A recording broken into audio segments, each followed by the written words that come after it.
Hello friend, welcome back to my channel learnable education. तो दोस्तों, आज हम यूपी टेट का एग्ज़ाम जो जुलाई में होने वाला है उसकी फुल स्ट्रेटजी 3 मंथ को लेकर आपकी क्या हुई उसके बारे में बात करेंगे।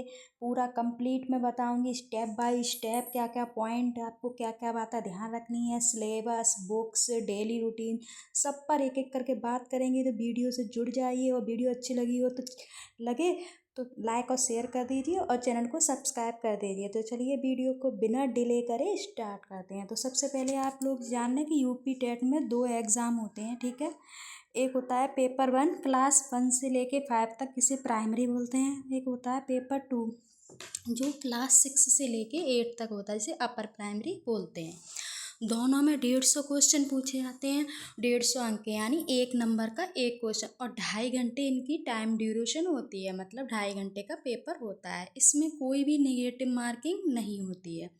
चलिए अब बात करते हैं कि कौन कौन सी सब्जेक्ट आपके एग्ज़ाम में आती हैं। तो CDP आती है ना, बाल विकास एवं शिक्षा शास्त्र। इसके 30 क्वेश्चन आपको देखने को मिलेंगे। लैंग्वेज 1 में चाहे आप हिंदी लें इंग्लिश लें, उसके 30 क्वेश्चन।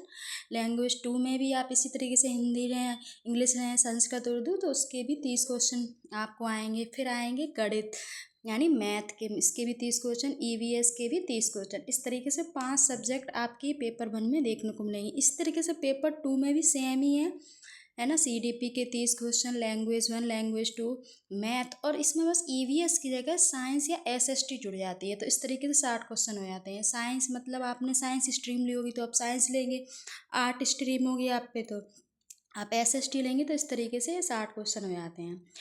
तो स्टेप 1 में आप कौन सी स्ट्रेटजी अपनाएंगे, हम अपनी स्ट्रेटजी पर बात करते हैं। 3 मंथ की जो हमने स्ट्रेटजी देखी है स्टेप बाय स्टेप, उस पर बात करेंगे। तो मंथ 1 में सबसे पहले तो हम बात करेंगे कि कॉन्सेप्ट बिल्डिंग करने हैं, हमें सिलेबस कंप्लीट करना है, कॉन्सेप्ट को समझना है टॉपिक वाइज हमको स्टडी करनी है, मतलब डिटेल में। क्योंकि डिटेल में जब हम करेंगे, आजकल क्वेश्चन जो आ रहे हैं ना सभी पेपर में कॉन्सेप्ट वाइज आ रहा है, तो डिटेल में नहीं पढ़ेंगे तो पता नहीं पेपर में क्या पूछ लिया जाए। तो सबसे पहले फोकस क्या करना है हमें कि हमें अपना सिलेबस कंप्लीट करना है। NCERT पर अपनी पकड़ मजबूत बनानी है, ठीक है, क्योंकि आज का सारा कुछ NCERT से ही आ रहा है। फिर CDP और पेडागोजी को भी हमें क्लियर करना है। अब बात करते हैं हम डेली टाइम टेबल की, हमें कौन कौन सी सब्जेक्ट को कितना टाइम देना है। तो हमें मिनिमम 1 घंटा तो देना ही पड़ेगा, कैसे भी करके आपको निकालना ही पड़ेगा, है ना। CDP के लिए आप 1 घंटा, लैंग्वेज 1 के लिए 1 घंटा, मैथ के लिए 1 घंटा है, ऐसी लैंग्वेज 2 के लिए भी 1 घंटा। मतलब कहने का मतलब है मिनिमम 1 घंटा आप EVS के लिए 1 घंटा निकालना ही पड़ेगा, ठीक है। पेपर 2 के लिए भी वही है, साइंस अगर है आप पे तो साइंस के लिए भी एक अलग से मतलब घंटा निकालना है। मिनिमम की बात कर लेंगे, ज़्यादा पढ़ लेंगे तो और भी अच्छा रहेगा।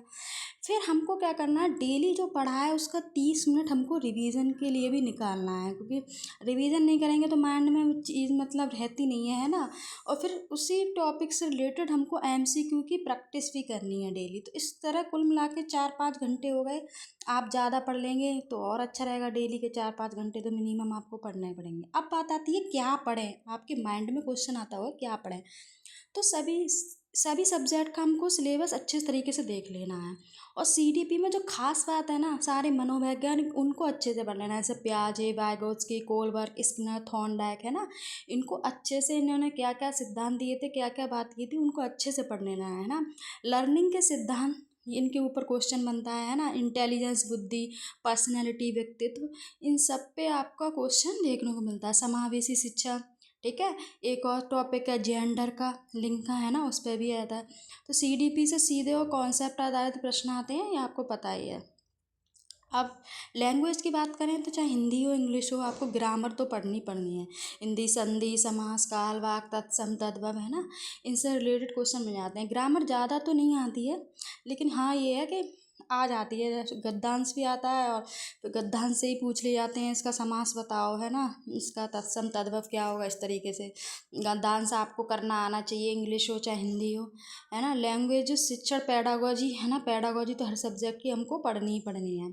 अब बात करते हैं मैथ की। पेपर 1 हुए, पेपर 2 ये टॉपिक हैं कुछ, इनको तो आप अच्छे से पढ़ ही लेना, है ना। जैसे परसेंटेज है, रेशियो है, प्रॉफिट लॉस है, fraction, time distance, time and work, number system, LCM HCF, normal आपको पढ़ने ही पड़ेंगे। पेपर 1 में तो ज़्यादा हार्ड देखने को नहीं मिलेगा मैथ, लेकिन पेपर 2 में आपको थोड़ा सा लेवल हाई करके पढ़ना पड़ेगा, है ना। ज्योमेट्री ज़्यादा नहीं पूछी जाती, बेसिक पूछ ली जाती है, ठीक है।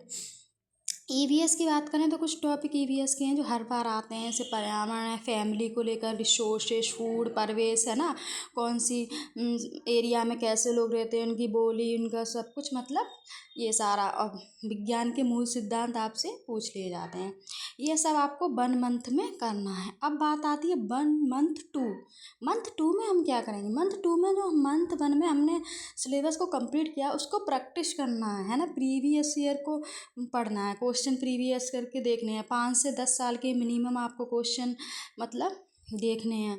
अपनी स्पीड बढ़ाना है, क्योंकि हमें टाइम मैनेजमेंट का भी ध्यान रखना पड़ेगा। क्योंकि क्या होता है, टाइम मैनेजमेंट की बहुत बच्चों को कमी हो जाती है, कर नहीं पाते हैं, टाइम कम पड़ जाता है ना। तो इस तरीके से नहीं करना है, टाइम मैनेजमेंट अपना करना है सही। हमारे क्या क्या हमने पढ़ लिया, अब हम प्रीवियस ईयर क्वेश्चन लगा रहे हैं, एमसीक्यू प्रैक्टिस कर रहे हैं। हमारे वीक टॉपिक्स कौन कौन से हैं जिनमें हमारे कम मार्क्स आ रहे हैं, तो उनको हमें क्या करना है, सुधारना है।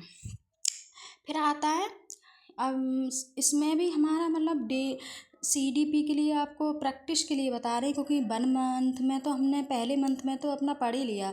अब दूसरे मंथ में तो हमें प्रैक्टिस ही करनी है। सीडीपी के लिए 1 घंटा, है ना, लैंग्वेज के लिए, मैथ के लिए, इन सब के लिए, मतलब प्रश्नों के लिए, इनके लिए 1 घंटा, मतलब सारी सब्जेक्ट के लिए लगाना। प्रीवियस ईयर को पेपर आपको अच्छे से सॉल्व करने हैं, सारे देख लेते हैं।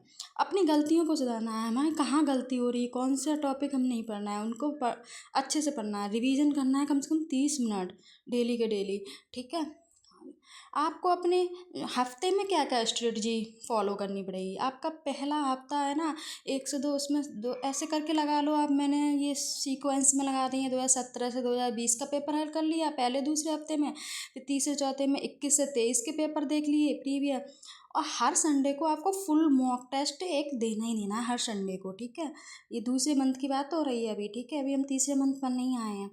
तो आपको हर संडे फुल मॉक टेस्ट देना पड़ेगा, जिससे आपको टाइम मैनेजमेंट में कितने टाइम में कर पा रहा हूँ या कर पा रही हूँ सब पता चल जाएगा। अब बात आती है तीसरे मंथ की। तो तीसरे मंथ में तो आपको भाई, अब तक तो आपके सारी गलती फलती सब आपकी सुधार हो चुका होगा। अब तो आपको केवल प्रैक्टिस ही प्रैक्टिस करनी है, मॉक टेस्ट लगाने हैं, फुल रिवीजन फेस है, ठीक है। 10 से 15 फुल मॉक टेस्ट तो आपको लगाने ही लगाने हैं तीसरे मंथ में, है ना।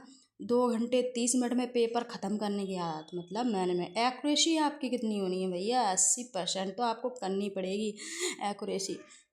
2.5 घंटे का फुल मॉक टेस्ट आपको लगाना पड़ेगा। गलत प्रश्नों में, आप मॉक टेस्ट में जो गलत प्रश्न करेंगे उनकी समीक्षा करनी पड़ेगी भाई, उनको देखना पड़ेगा कि हमारे कहाँ गलती हो रही है। वीक टॉपिक रिवीजन के लिए, इसके लिए 1 घंटा शॉर्ट नोट्स आप बना लीजिए, है ना, जो आप एंड टाइम पे जब पेपर देने जाएँ तो आपकी शॉर्ट नोट्स आप पढ़ पाएँ, ठीक है। उसको ज़्यादा डिटेल में लिखने की ज़रूरत नहीं है, नोट्स बना रहे हैं, थोड़ा ऐसे लिखना है कि हाँ मुझे पढ़ूँ तो फिर हाल मेरे माइंड में आ जाए, ठीक है। आप स्कोर की बात कर रहे हैं भाई, आप इतना सारा पढ़ेंगे तो सीधी सी बात है, आपके सीडीपी में आपको 25 प्लस तो लाने ही पड़ेंगे। ऐसे ही हिंदी और लैंग्वेज की बात करें तो 22 से 25 क्वेश्चन आप इस तरीके से फॉलो करेंगे तो आराम से होंगे। मैथ के भी 22 से 25, ईवीएस 22-25, इस तरीके से आप 110 से 125 तो क्वेश्चन आपके आराम से मतलब हो जाएंगे, ठीक है। आप इस तरीके से फुल स्ट्रेटजी फॉलो करेंगे। एक्स्ट्रा स्मार्ट टिप्स भाई, नेगेटिव मार्किंग नहीं है, तो पूरा पेपर आपको सॉल्व करना है, ठीक है। सीडीपी और पेडागोजी इनको तो अच्छे से पढ़ लो। हर 7 दिन में आप अपना सेल्फ एनालिसिस कर सकते हैं कि मुझको क्या कमी आ रही है, कहाँ आ रही है, कहाँ नहीं। वो देखो भाई, सेल्फ एनालिसिस जो होता है ना, वो सबसे बढ़िया होता है, खुद को देखना मुझे क्या करना है। फॉर्मूला थ्योरी की एक छोटी नोटबुक रखें ज़रूर, ये तो मैं कह रही हूँ कि इसे तो आपको रखना ही रखना है, ठीक है। अब आ जाती है भाई हमारा लास्ट, जो मैंने बात की थी बुक्स की। हमारा क्वेश्चन आता है बुक्स का हम कहाँ से क्या करें। तो भाई आर्यहंत और किरण पब्लिकेशन एग्ज़ाम, RS अग्रवाल, इनके मैं ऑप्शन दे रही हूँ, इनकी बुक आप पढ़ सकते हैं। और अगर आपके माइंड में ऐसा आ रहा है कि मुझे कोई और बुक भी पढ़नी है, तो आप ले सकते हैं, लेकिन मेरे हिसाब से तो आप इनको पढ़ना ही पड़ेगा। सबसे मोस्ट इम्पोर्टेंट आर्यहंत का मतलब मैंने भी दिया है सीटेट, और फंस जाता है आर्यहंत के में काफ़ी, ठीक है, और अच्छे से समझा भी रखा होता है। तो आप अपने हिसाब से देख लेना, वैसे मैंने ये बुक सजेस्ट की है। तो दोस्तों आज की क्लास में इतना ही। और चैनल पर मैं आपको MCQ प्रैक्टिस, थ्योरी क्लास सब कुछ करवाऊंगी, तो चैनल से जुड़ जाइए, चैनल को सब्सक्राइब कर लीजिए, लाइक शेयर कर दीजिए। धन्यवाद।